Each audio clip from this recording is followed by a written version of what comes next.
In Africa, there are at least 1,000 different languages. And now, after colonialism, there are 50 distinct countries. And so every single different language indicates a different culture. And obviously, with 50 distinct countries, we're looking at a very large space. And so Africa is not one single culture, it's a variety of different cultures. And today, as we look at the art of Africa in the modern period, we'll be asking what are the different styles, different media and techniques that are used by artists across Africa in these various different regions, and what themes and symbols are used in African rituals, so ceremonies and rituals and performances and things that people do within a community. What themes and symbols are used in African rituals of leadership, initiation, divination, and death. We'll be looking at each of those categories separately within this lecture.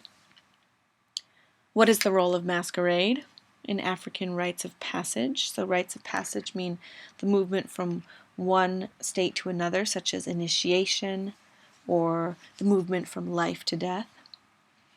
And how did Africans react to colonialism, and how then did African art react to colonialism? In the 15th century, Europeans first came to sub-Saharan Africa. That's the part of Africa south of the Sahara Desert. The slave trade began, and more than 10 million slaves were trafficked from Africa to colonies in North and South America and the Caribbean islands. Then, as time went on, European governments moved inland in the 19th century, and these European countries raced to divide up the continent for themselves. England, France, Germany, Belgium, Italy, Spain, and Portugal all claimed parts of Africa. So by the early 20th century, almost all of it was under colonial rule. So that obviously impacted the history quite a bit. But let's turn to these rituals and these different themes. So we're starting with the ritual of initiation. So a particular initiation rite, the young initiates in the Bois culture are kidnapped by older relatives. Then they're taken outside the community to learn about the world of the spirits. And these masks pictured here represent those spirits. The young initiates wear the different masks, and when they come back, they display their knowledge about these spirits in a public ceremony. The masks represent different spirits. Some of them are animals, but some of them are decorated with abstract symbols. They look abstract, but they have symbolic meaning. The X, for example, represents the scar that every initiated Bois bears as a mark of devotion. And the red hook is a representation of the beak of a hornbill, a bird associated with the supernatural. So to continue with the theme of initiation, an initiation for girls, the Temne Nomo masquerade. It's among groups in Sierra Leone. And within this initiation, within this culture, a society of older women called the Sande or Bondo wear these masks. So the older women, the women who are going to help the young women learn to function in the culture, they wear these masks called Nowo during these initiation rites for these younger women. And these black Nowo masks worn in the Sande initiation rites symbolize the ideal of feminine beauty in the culture. So if you look at this mask, what are some of those characteristics of feminine beauty? Well, one is the glossy surface, the glossy black surface of the skin, the high forehead, and then the elaborate hairstyles. The mask is also compared to the transformation of woman, compared to the transformation of a butterfly. So the transformation of the young girl into womanhood is like a butterfly emerging from the chrysalis.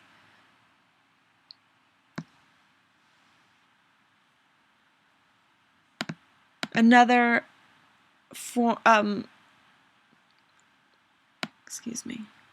skip ahead actually to death.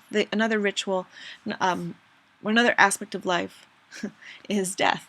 And rituals are very highly associated with death. There's a lot of rituals concerning death in Africa. In the view of many African cultures, a person's death is comparable to the initiation ritual for young men and women. So there's sort of a connection between the initiation rituals we just saw and ideas about death. So turn to the twin figures. In the Yoruba culture, honoring a deceased twin by creating a beautiful dwelling place for its spirit is a representation of the hope for the future, for survival and for prosperity. So a mother whose child dies, whose twin dies, will take care of the twin figure like it is a living child in order to honor this child and to appease its spirit, so that the spirit will look favorably on the surviving family. And these figures here of the twins, you can see they have the features of healthy adults. In the Democratic Republic of Congo, the Kuba people perform masquerades to honor and appease men who were initiated members of society and who've died. So the funeral masquerade is performed just prior to burial, and here we can see some of what that masquerade looks like. So this masquerade is a dance, is a performance. Men dress up, but they dress up as both women and men. They dress up in the Ngati Mwash masks, and these are the Ngati Mwash masks, and they're female masks. So men dress up as female characters. One dresses as the female character, and the other will dress as the male character, and they might dress as wear a boom mask, such as this image shows. The dancer has a sword and lunges at onlookers. You can kind of see that here. This creates a sense of tension. On the other hand, the dancer dressed as the female moves gracefully, dances gracefully, and it kind of parallels the dances of men and women within that culture. So that's performed for men, initiated men within the Kuba culture, and also high officials, so it's after they die but before they're buried. And then finally, the Dogon people wear masks during a dama, which is a funeral rite. So another kind of masquerade related to the rite of death. So they enact the things that the deceased would do in their lives, such as fighting battles. That would be for men. For women, they would break cooking vessels on the doorstep of her home to signify that she'll no longer be needing these cooking vessels. She won't be using them anymore. Today, more masks are developed to reference European tourists or anthropologists, and masks are often sold to tourists after the ritual. So tourists come and watch, and they're sold to them. So now turning to divination. In African cultures, the political use of art is often closely associated with a leader's connection to the spirit world. So this connection to the spirit world is very important. Nsiki Nkonde is an object, is a particular object harnessed with powers that will alleviate specific problems that people have. So driving a nail in to the Nkonde pricks it into action, and sometimes there will be it'll take the form of a treaty. Even people keep their promises. Another form of divination uses the divination board, the Yoruba. Again, we'll see the Yoruba a couple of different times, but we've already seen them here in the twin. Excuse me, let me find that image. Oh, yeah, the twin figures. So that's the Yoruba people, and again, we're looking now at the Yoruba divination board. The Yoruba live in Nigeria, and for them, the creator god is considered too far away from human life to be depicted, so they can't make art about the creator god because the creator is too high to engage with people, but there are these lesser gods called Orisha, and they are depicted in art. So the divination board is used by a diviner or somebody called a babalawo, And he tosses the palm nuts on white wood dust. And then the way that these palm nuts fall on the white wood dust connects to different aspects of their oral tradition. And once you kind of connect to different aspects of that tradition, the client then can relate that content to their life. The god Ishu is depicted on the top of the divination board. And then one more object used for divination is the divination basket. Among the Chokwe peoples, the Nganga or diviner interprets the results of multiple tosses of the Ngombo. They're carved wooden objects in this basket, as you can see. They're tossed about, and when the basket's uncovered, the Nganga, this diviner, interprets the results and suggests which actions should be taken to solve whatever problem is going on. So, leadership, turning to rituals related to leadership. Just a moment here. It often is signified by clothing and adornment. So, for example, the kente cloth signifies leadership in some way. In Ghana, Ashanti weavers are often men, so men would be making objects such as this. They would weave thin strips on looms, on these very horizontal looms. So you see these thin strips, and then they would sew them together. And this began in the 17th century, so it wasn't going on for all time. And they were able at that point to unravel the European textiles that they obtained, and then they would use the thread. The cloth was originally worn by royalty, it was associated with royalty, and men would wear these in a single piece of fabric, like a toga, so they'd wrap them around themselves. And then women would have pieces created to wear. And the fabric shown here is related to this idea that my skill is exhausted, the skill of the artist, because there's so much complexity in the image. Buildings also signify, the adornment of buildings also signifies leadership and power. So in the Kuba culture in the Democratic Republic of Congo, the highest ruler is a Niyam, and his clothing as well as his objects and living quarters are elaborately decorated. So each element of his adornment shows his position. So we'll see that here. In his clothing, the different aspects of the adornment show his position in relation to other people.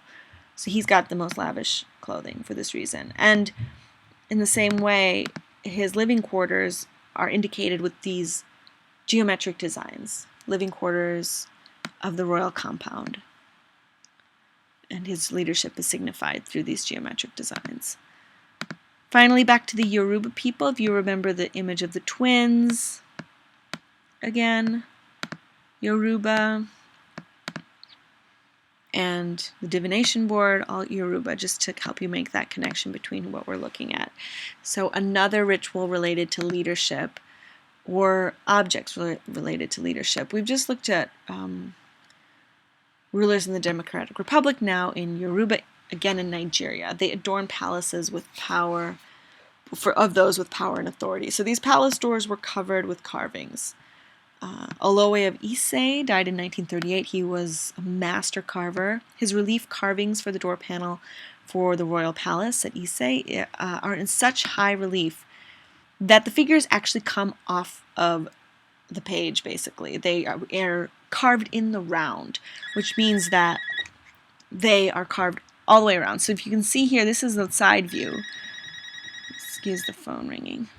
Let that go. This is the side view, and it's carved in the round here, whereas the carving comes off of the board as a relief. The carving tells the story of the Ise king's reception of the first British traveling commissioner for the province. So the Europeans are depicted on a different panel. Here, the king is seated on a horse. On the bottom, we see human sacrifice. And then there are also women offering their breasts as a form of generosity, which was something older women did in that culture. And there are also men with gunpowder. There are royal guards and priests all walking in procession here. So finally, we'll turn to colonialism and its aftermath and how that impacted the arts in Africa. So the initiation wall panels. So this is related to initiation, so we could have put this in the initiation ritual category as well. But what's interesting about this particular wall panel is that it also is a form of resistance against colonialism in a sense. The Nkanu people in the Democratic Republic of Congo and Angola would use these decorated wall panels to celebrate the coming home of young people who had finished their initiation rites. So once they finished their initiation, they'd come home and these would be made for them. The initiation rites were called Nkanda. So these wall panels are called kikaku and were not meant to be permanent, so they would be made for the moment, but then they were left to decay after the celebration. So there are no full kikaku surviving in any European museums today, but there are pieces, and this would be pieces that we see here. The figures on the wall panel are intentionally subversive, like I said. So in the center is a colonial official. Often these colonial officials would be depicted as caricatures, meant to ridicule the colonial officials. And on the left and on the right are men who worked for the colonialists in Congo and Angola. They are shown as youth initiates in individualized portraits. And their standing position, particularly this guy on one leg, it signifies virility, sort of the virility and potency and power that the initiate will have once he's completed his initiation, or Nkanda, as it's called. So that would be one form of relating to colonialism through caricature, maybe a subtle form of resistance. These masks that we saw in the Bois initiation masks in Burkina Faso are used because of a reaction to colonialism. So previously, these particular people had used grass masks, but they began using wooden masks in the 19th century because they were attacked by slave traders and they were subjected to slave trade, and then they adjusted their masks because they saw neighboring peoples who had wooden masks and it seemed to help them a little bit better and seemed to have fewer problems with the slave traders. So in response to that particular threat, the Bois sought a new tradition to help them solve their problem. So again, responses, things adjusting based on interaction with Europeans in the modern period. And it's true here also of the kente cloth because the thread that was used also came from Europe and Europeans, and starting in the 17th century. Okay, finally, we're moving to the 20th century, later 20th century, when new technology is introduced in certain ways. So when Europeans first began collecting African art, they themselves considered them artifacts that should be studied in this new field of anthropology. So artifacts from Africa were seen not really as art, but they were seen as something to study in order to explain human development in evolutionary terms.